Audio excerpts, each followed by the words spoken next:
come here lakin mata wodi jena de bara akerta fati su fi abwab ketirta bidugu al bagder support jena de bagara bukura bikun haja tani beside mata kutu jena kaman kede doru bilel kaman ali mujena kede lebisu kwes kede madoru arian finusta iyal misan hajar ketirgi hasan gijibe yaw nas rapping le iyal sukhar hajar ketirgi hasan ya jama. Child marriage is a collective responsibility. We can only end child marriage if all of us work together, because as a government they can also not work alone. They need to have the community, they need to have the families, and then we need our international partners and the civil society, so that whatever we do will have the energy that it requires. Sounds of the Week on iRadio, your eye on South Sudan. Live from Juba, on air and online. This is iRadio News.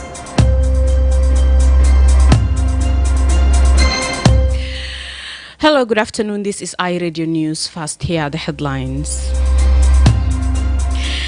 A South Sudanese pastor based in Sudan has accused authorities in Khartoum of deliberately targeting churches attended by South Sudanese nationals following the demolition of 2 places of worship over the weekend. South Sudan's Catholic bishops are urging the unity government to exempt faith-based and humanitarian organizations from taxes on aid supplies.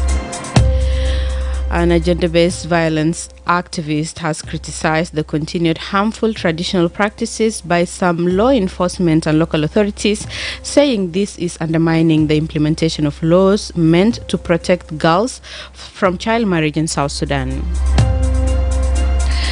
These stories and more coming to you in this news bulletin with me, Baria Johnson, and now the news in detail.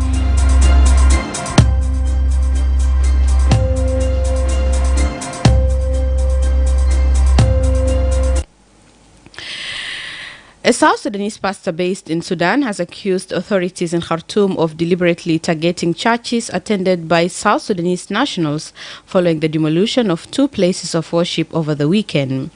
Juma Sapana of the Episcopal Church of Sudan told iRadio from Khartoum this morning that the Sudanese government, supported by security forces, carried out the demolition of Al-Hajj Yusuf, located in the Eastern Nile area of Khartoum, without any prior warning to church leaders. One of the demolished buildings belonged to the Pentecostal Church. Pastor Sapana added that church offices, guest houses, and related structures were also destroyed. He said local congregants and religious leaders have condemned the actions, describing them as a violation of religious freedom and linking them to past patterns of discrimination against ethnic and religious minorities in Sudan. Speaking from the scene, Pastor Juma Sapana issued an emotional appeal for solidarity.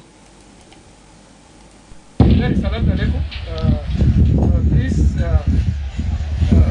just pray for us as you see what is happening right now. We don't know. There's no any reason to destroy this church down.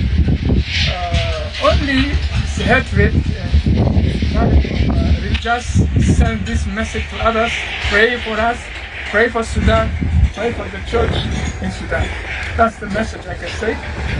This is the head of church of Pentecostal church. They are here, and all brothers from other churches are here. I myself from the Episcopal Church, أنا من الكنيسة الأسقفية وفي الكنيسة المسيحية في السودان والكاثوليكية، كلنا موجودين كده كاتحاد مع بعض. Meanwhile, Christian Solidarity Worldwide has condemned the demolitions, accusing Sudanese authorities of violating international humanitarian law by targeting places of worship. South Sudan's Catholic bishops are urging the unity government to exempt faith-based and humanitarian organizations from taxes on aid supplies. The religious leaders also appealed for unrestricted humanitarian access across conflict-affected areas of the country. They raised this on Friday with deep concern over renewed violence in several parts of South Sudan. The bishop The bishops also reminded national leaders of the words of late Pope Francis during his historic visit to South Sudan in February 2023, when the pontiff made a strong plea for an end to bloodshed and conflict.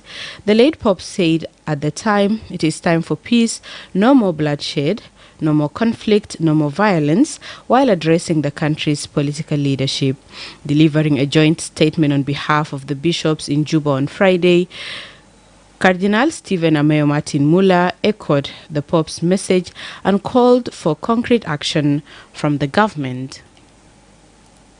We call for immediate and unimpeded humanitarian access across all conflict zones. This includes establishment of protected corridors for aid delivery, granting tax exemption on humanitarian goods for faith-based and humanitarian organizations serving the vulnerable and suffering people of South Sudan. The church's call comes amid mounting humanitarian needs and increasing insecurity that continues to obstruct aid operations in several regions of the country. A gender-based violence activist has criticized the continued harmful traditional practices by some law enforcement and local authorities, saying this is undermining the implementation of laws meant to protect girls from child marriage in South Sudan. Speaking on iRadio's Don't Show, Zabib Musa, Executive Director of Women for Justice and Equality, said child marriage remains rampant across the country despite the presence of legal frameworks meant to safeguard girls' rights. Musa attributed the persistence of child marriage to deep-rooted cultural beliefs that continue to influence both communities and those responsible for enforcing the law. Zabib emphasized that even some law enforcement officers and local leaders uphold these customs, making the enforcement of protective laws extremely difficult. She also cited lack of resources, ongoing conflict, and displacement as contributing factors. In many cases, she explained, families facing hardships are forced to marry off their daughters for survival. The reason as to why child marriage persists in South Sudan is one of the major issues is that we are so much dipped into our cultures, cultures that tend to frame child marriage as something that protects the respect of families and communities. So our communities think that, when a girl gets married before that, then she's prevented from having sex before marriage. Then she also runs high chances of bride price being paid to the family. We have legal frameworks that are meant to protect girls within our communities. But you find that the enforcement of these laws is not happening. One of the reasons is the lack of awareness, where you find that the people who are meant to implement the law are also dipped into the cultures. Then the implementation becomes an issue. There is a lack of resources maybe within the responsible people in the communities might lack the resources, to have these programmings within the communities. When people continue to be displaced in conflict, chances are high that girls continue to get married within this because Zabib warned of the long-term psychological trauma suffered by child marriage survivors, noting that many grow up struggling with trust, bitterness, and emotional instability. She called for an integrated approach to child protection, which includes education, livelihood support, community awareness, and stronger parental responsibility. You are listening to iRadio Afternoon News. The We Take a Peace and Development Initiative, with support from the Swiss Agency for Development and Cooperation, has disbursed $15,000 to 6 business groups at the Gorom settlement in Juba County. The funds aim to bolster small-scale entrepreneurship among refugees, especially women. The handover ceremony took place on Friday, following a 5-day business training facilitated by the We Take a Peace and Development Initiative for 60 refugee participants. The group include women and men from Sudan, Ethiopia, and the Democratic Republic of Congo. The training covered key areas such as entrepreneurship, financial management, group work, and cooperative enterprise development. Bush Buse, a representative of the We Take a Peace and Development Initiative, handed over the check worth $15,000 to the refugees. نحن اليوم هنقدم لكم حاجة بنسميه تشيك. دامي تشيك هنقدمه لكم بقيمة $15,000 ل60 المشارك لمجموعة 6. الآن أنا بفتكر إنه 60 نفر معناها في 6 مجموعات وكل مجموعة في 10 شنو؟ في 10 مشاركين أو مشاركات إذا كان المجموع كله فيه نساء. لكن ال 20% وانا برضه سمعت انه دل ما كلهم سودانيون في برضه في جزء من المشاركون من انواع اثيوبيا. Each group received $2,500 as a startup capital. The funds serves as both business grants and revolving loans designed to help groups either expand existing enterprises or start new ones. The We Take a Peace and Development Initiative emphasized that the initiative is especially geared toward empowering women and vulnerable populations in displacement settings. Refugee participants expressed appreciation during the ceremony, many sharing emotional testimonies. Mariam Abdullahi, speaking on behalf of the participants, said, ثانيا بشكر منظمة دواي لأنه أحسن منظمة بأنه فكر على أساس أنه دار يدعم المرأة بالنسبة للبزنس. والشكر لأخواننا وأخوتنا لأنهم جاء قعدوا معنا لمدة 3 يوم واصلوا معنا في الكورس ونحن ما شاء الله فهمنا كيفية التجارة ذاته أنت تبدأ كيف وتتم كيف وانت تبدا مع الزبون ذاته انت كيف تتعامل مع الزبون وكيف تتعلم التجاره لانه اهم شيء التجاره. انت زول لما تتعلم التجاره بيخليك انت تفهم كل شيء في حياتك. Omar Adam, a refugee from Sudan, also shared his experience. صح جينا هنا متعانين وفقدنا حاجات كثيره في السودان، لكن دولة جنوب السودان وقفت معانا. بعد ذاك وقفت معانا المنظمات وما قصرت، وحسي جاء ورانا كيفية التجارة ومخاطرها وكيف تكون انت زول تاجر، وعشان تحول مستوى من مستواك الحسي انت فيه لمستوى أفضل عشان تقدر تعيش انت وأسرتك البسيط. فياهو قدم لنا كرسي إذا استفدنا منه هنا وإن شاء الله هنستفيد منه هنا ونستفيد منه في المستقبل. يعني قدم لنا حاجات يعني إحنا ما كنا متوخينه فقلنا، فالحمد لله ياهو بفضلهم هم يعني إحنا عرفنا حاجات كتير ما كنا بنعرفه في التجارة. بنشكرهم جزيل الشكر. Another Sudanese refugee, Safa, said she now feels empowered to pursue her business idea. كنا عدتنا راس مال ولو شلت القروش دي زي ما انت قلت هي اصلا كدينا ان احنا شلناه، والزول لازم يعني يشوف له شغله كويسه عشان راس المال ما يقع، عشان يقدر يستفيد منها ويرجع الفايده الشالة ويخلي عنده حاجه لقدام. انا ما بعرف موضوع البزنس كثير، لكن انا عندي بزنس في راسي انا عايزه ابدا وكان ما لاقي لي دعمي، وهسه لقيت الدعم شكرا لربنا كثير انه اداني دعمي وانا بدأت بيه، وان شاء الله يكون لي خير بالنسبه لي لقدام وانا اتوفق في حياتي. واتمنى يعني القى دعم اكثر واكثر، مش دعم مادي، الدعم النفسي اكثر من الدعم المادي هو اللي بيخلي الانسان يكون ناجح وقوي في حياته. Josephine Ochala, an Ethiopian refugee residing in the Gorom settlement, also voiced her appreciation. شكرا كمان لمنظمة بتاعكم وكويس ما كاف بروز زول لو شيلو وكويس فعلا قالوا زانا سرندي مال شاي أنا بقدر بصير حاجات المافيشين نفتش طريقة ندوسو كيف نرجع رجال بتاعو كيف دي كويس بتاعو.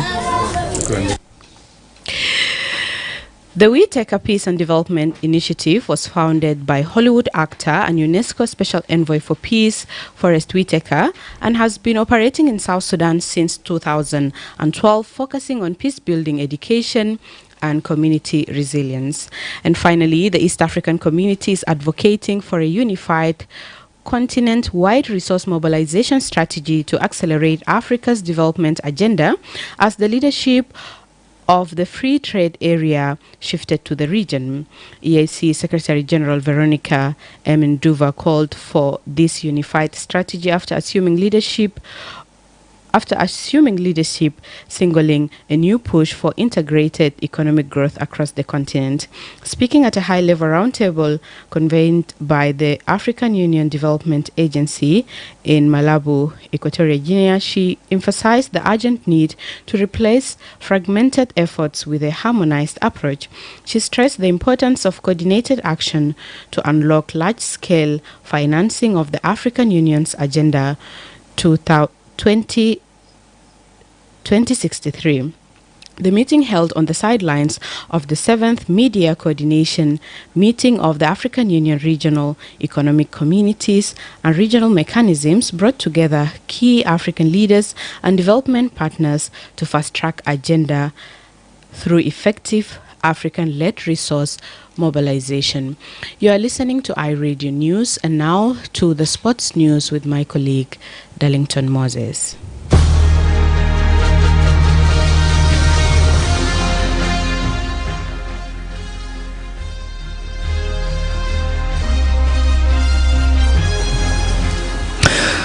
Alright, to our sport news today, the South Sudan National Junior Athletics team has arrived safely at Lagos International Airport in Nigeria to participate in the African Junior Championship. The team is led by the president of the South Sudan Athletics Federation, Mr. Majok Ayi, and the head coach, Babino Newell. Two promising under-18 athletes are representing the country. Elizabeth Noba Nomura, competing in the 100 meters. Thiep Denk Malek set to run in both the 100 and 200 meters events. In football, Cole Palmer inspired a stunning Chelsea performance as they downed European champions Paris Saint-Germain to win the first editions of the newly expanded Club World Cup. The England attacking midfielder scored twice and set up a brilliant third goal for new signing Joe Pedro in a comprehensive 3-0 win over informed PSG at the MetLife Stadium in New Jersey. Palmer plays a low-sold past goalkeeper Gineglugi in the 22nd minute after Malo Gusto ran in behind Nunes Mendy, adding a second with a neat dummy and identical shot from the edge of the box just 8 minutes later. In tennis, nearly 4 times as much online abuse aimed at players during the first half of the Wimbledon was detected compared to the same period in 2024, according to data shared exclusively with the BBC. There were 1,902 abusive pieces of content sent to players on public-facing accounts and reported to the relevant platforms by the Threat Matrix monitoring system, compared to 511 in the corresponding week of last year's tournament. Initial data gathered up to the quarter-final stage also suggests that the 3 most targeted players at the championships were male, whereas last year, 2024, 2 of the top 3 were female. This is iRadio Sport News, and back to you, Baria Johnson.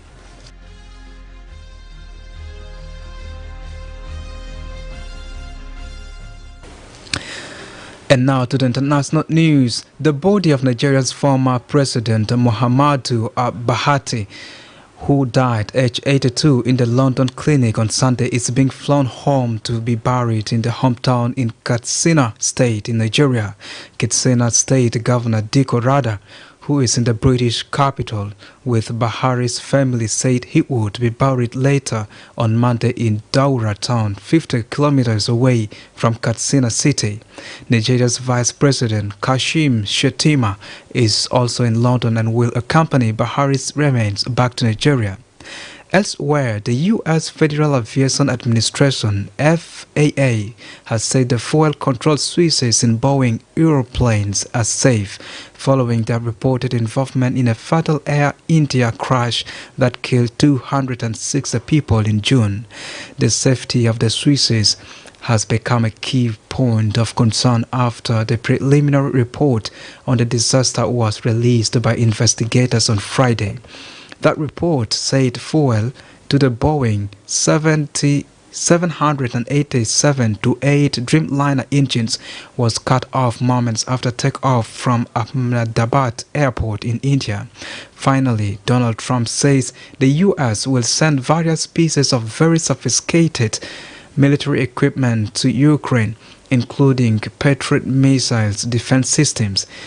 Trump again voices frustrations with Vladimir Putin, saying he talks nice and then he bombs everybody in the evening.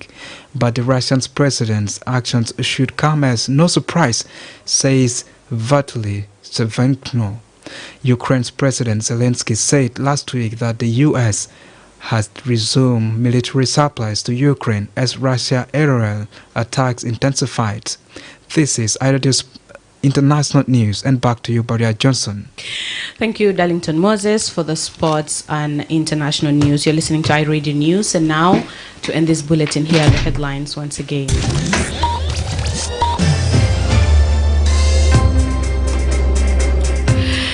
A South Sudanese pastor based in Sudan has accused authorities in Khartoum of deliberately targeting churches attended by South Sudanese nationals following the demolition of 2 places of worship over the weekend. South Sudan's Catholic bishops are urging the unity government to exempt faith-based and humanitarian organizations from taxes on aid supplies. And a gender-based violence activist has criticized the continued harmful traditional practices by some law enforcement and local authorities, saying this is undermining the implementation of laws meant to protect girls from child marriage in South Sudan. That's the end of iRadio Afternoon News. If there is a story or an event you would like iRadio to cover or report about, please send us a text message on +211 925 287870. It's also our WhatsApp number. Follow us on X at iRadio Juba, like our Facebook page iRadio, subscribe to our YouTube channel at iRadio South Sudan. You can also visit our website and listen to us online at www.iradio.org. Stay tuned for the news in Arabic at 1:30. I am Baria Johnson. Thank you for listening.